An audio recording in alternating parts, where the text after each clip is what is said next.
சென்னை பூக்கொடை மற்றும் கொத்தவால் சாவடி பகுதிகளில் மாவா குட்கா பாக்கெட்டுகளை விற்பனை செய்த இருவர் சிக்கினர்.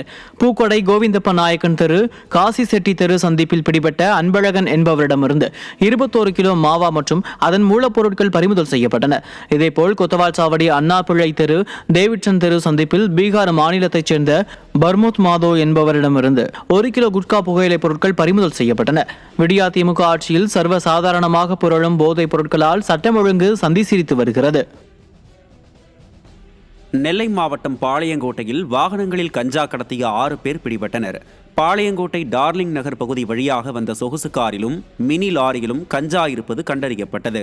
இதையடுத்து முருகப்பெருமாள், ரமேஷ், அலெக்ஸ், சர்க்குணம், சக்திவேல் மற்றும் மினி லாரியில் இருந்த கணேஷ் ஆகியோர் பிடிபட்ட நிலையில் அவர்களிடமிருந்து 16 கிலோ கஞ்சா மற்றும் கடத்தலுக்கு பயன்படுத்திய வாகனங்கள் பறிமுதல் செய்யப்பட்டன. நிர்வாக திறனற்ற ஸ்டாலின் ஆட்சியில் போதிய கண்காணிப்பு இல்லாததால் கஞ்சா போதை கடத்தல் கும்பல்கள் பெருகியுள்ளதாக குற்றச்சாட்டு எழுந்துள்ளது.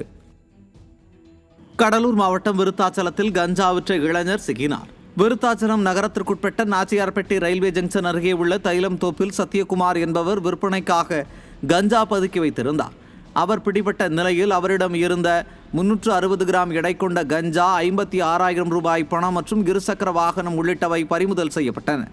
திறனற்ற திமுக ஆட்சியில் சகல போதைப் பொருட்களும் சரளமாக கிடைப்பதாக பொதுமக்கள் குற்றம் சாட்டுகின்றனர்.